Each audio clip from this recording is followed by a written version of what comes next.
So I made it to the studio, just waiting to go live. So this is an exciting way to spend a Friday morning. As I record this, my collection, Once More Around the Sun, is coming out next Tuesday, and I'm about to go into Coventry to go live on local radio to talk about the book. So I'm going to be on BBC Coventry Warwickshire. I thought I'd vlog my experience, maybe even try and grab the audio of the interview to share afterwards for those of you who can't listen live or can't listen back afterwards. But yeah, very exciting. I sent them a press release and they got back in touch and said, would you like to come and talk to us? So I'm pretty much ready to go. I've sort of done my hair. I'm wearing one of my new t-shirts. Got the book. I've done my nails for all of you people who seem to get triggered by the fact that I do my nails. That's just for you. And yeah, I'm excited to go on the mid-morning show and tell people about my book. So let's go over to the studio, shall we? BBC CWR now, talking about being inspired. One local chap is getting ready to publish a full collection of all of his stories, as well as raising some money. That's the hope anyway, for some charity money along the way once it's released. Dave Musson from Kenilworth is a horror fiction writer. His collection of short stories is set in a fictional Kenilworth. I love this because you're never going to know if that's you that's been mentioned, or that's your house, or that's your shop. And it's inspired in the town, and it's available from next week. Hello, Dave. How are you? I'm very well, thank you. Thanks for having me on the show. Oh, thanks for coming to tell us about it, because this isn't something you do necessarily. It's something you've started doing in recent years. That's right, yeah. I mean, I've always been interested in reading and in writing. In my day job, I do a lot of writing of factual things. So I'm a communications officer, so lots of press releases, and have written for magazines and newspapers. Yes, I did write to you. I sent a press release to you. But yeah, giving fiction a go was always something I'd wanted to do, and had never really sat down and given it a go until 2021. And then I decided to set myself a New Year's resolution of just writing fiction for 15 minutes a day. Literally set a timer and would just find a prompt online or think of one while I was out walking the dog and just write something for 15 minutes. And very quickly I was able to write an entire very short story within that 15-minute block, and I managed to keep it up throughout the year. By the end of the year I had 365 story ideas, and then from there I've built some out into longer ones. I've narrowed down some to keep as really small ones, and I think more than anything, it just, like a language really, because I was practicing it every day, it just gave me the confidence in my ability to write fiction. And from there I've just carried on doing it, and yeah, a couple of years later I've now got a collection. Yeah, I guess I have. It's great to hold it as well. It's lovely to see your book. It's called Once More Around the Sun. How did it happen then? Because that's something you've got to really commit to, isn't it? So was it about making sure you did those 15 minutes every day? Once you could do that, that was what, a habit you formed or something? Or yeah, so the 15-minute project was very much like trying to, because I get a lot of energy from creativity. I think a lot of my outside pursuits are creative things, so writing, music, photography, video making.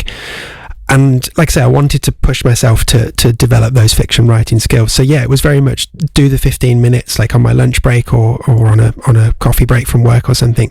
And then I could feel like I'd ticked that off for the day. After that, it's been more a case of just finding time in the evenings and at weekends. And I think because of doing that exercise every day, I know I can write very quickly. So if I've got an hour spare, I know I can write best part of 2,000 words. Another book, isn't it?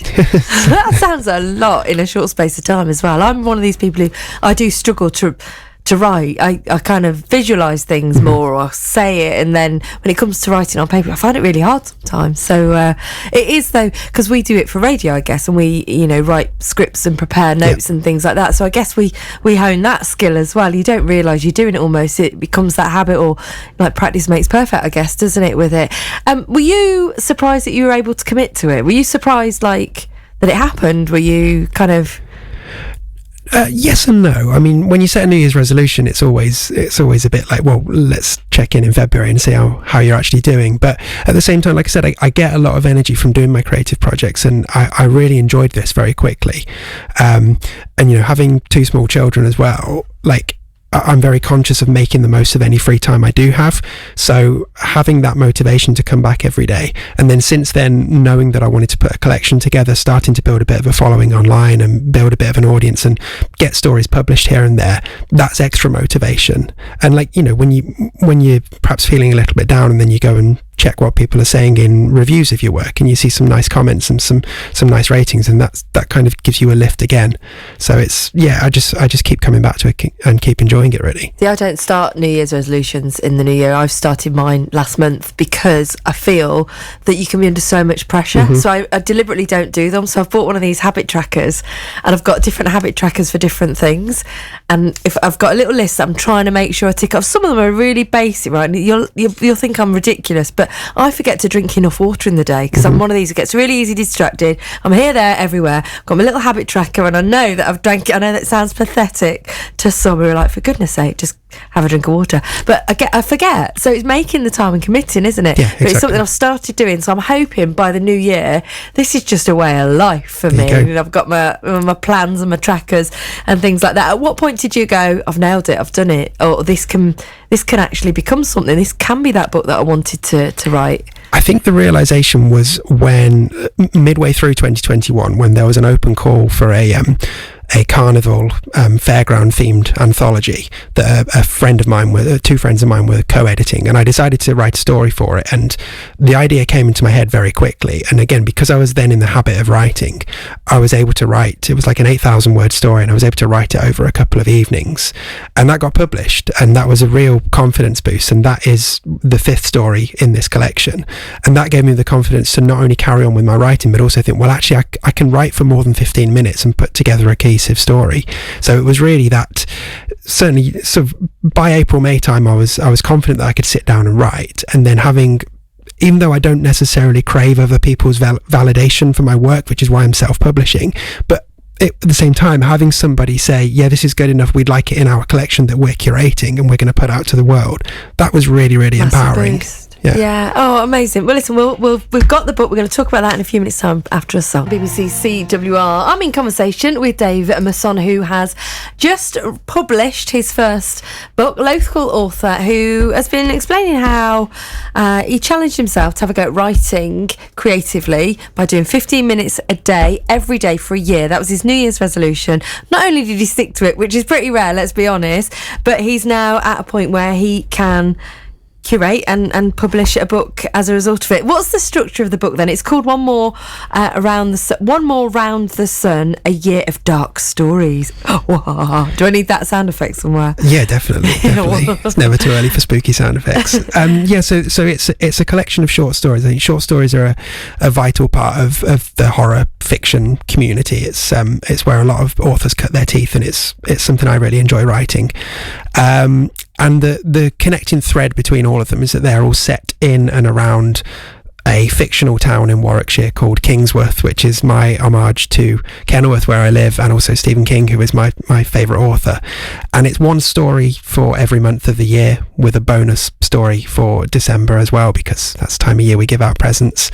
Nice. And it's a real smorgasbord of horror fiction. So there's a story that's like found footage about a missing supernatural podcaster, and we discover the story through the recovered audio from their recording device. There's a slasher set in the woods. There's something that's like a cross between Midsommar and The Wicker Man, but with middle-aged people as the main protagonist.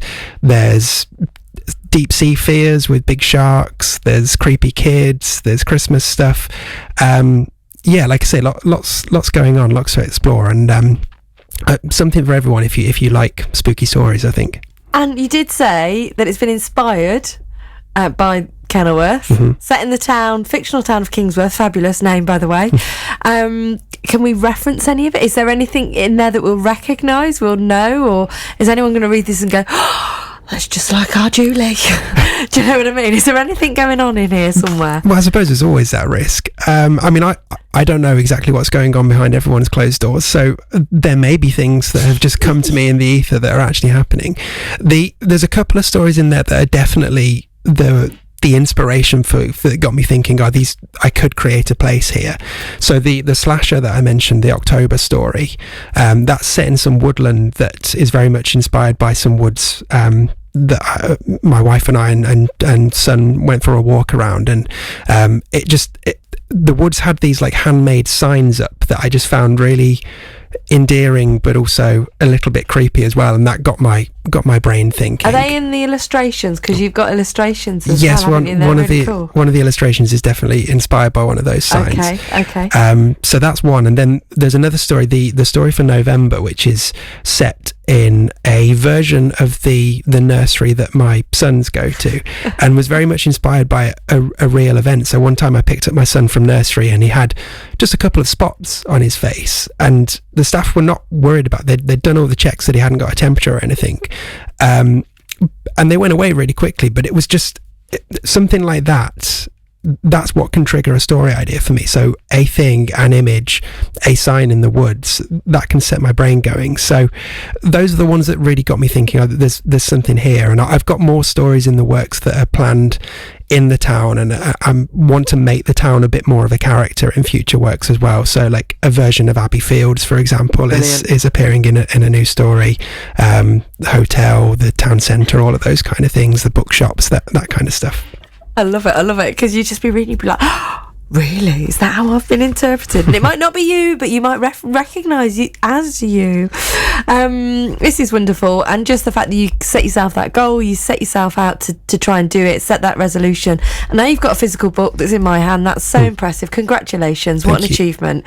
What do you hope for it, and how can people get a copy if they want to support you and hear all about the nursery from Kenilworth? I mean, most of all, what I hope for is that people who are interested enough are able to check it out. So it publishes next Tuesday on the 13th of August. It will be available wherever books are sold. I mean, my preference would be for you to go to your local independent bookshop and ask them to order it in for you. It is available on Amazon and all of the other big places. And I just hope that people read it. And if it does connect with them, then leave a rating and a review, because honestly, that's the lifeblood of independent horror authors. Like, it's difficult enough for anyone to get their word out there. So if you find any kind of book that you like, particularly if it's an independent author, rate it on Amazon, rate it on Goodreads, leave a good review, shout about it on social media and tell other people. And that's really what I'd like. And if people want to find out more about me, they can sign up to my newsletter at davemussonauthor.com. You'll get a free book of short stories just for doing that as well. And yeah, you can find out about everything else I've got in the works, and my book, my new t-shirt range, my music, all of these other things that I do. He's a busy boy, aren't you? You're a busy boy. But it's all on there, and we've got all those details, whether you didn't catch them and think, oh, hang on. Listen, congratulations once more around the sun, Dave Musson. Is it all horror-based? Oh, yeah. Hang on. That went wrong. Very quickly. Is it all horror-based? Absolutely. Very good, very good. That went to plan, didn't it? Listen, it's a pleasure to meet you, pleasure to speak with you, and thank you so much for coming in. Thank you so much. Well, that was fun. Just like that, it's over. Thank you to BBC Coventry and Warwickshire for having me on and letting me talk about my book. I hope I was articulate. I hope I got my points across. And maybe we'll get to do it again sometime. But yeah, hope you enjoyed that little vlog as well. See you soon.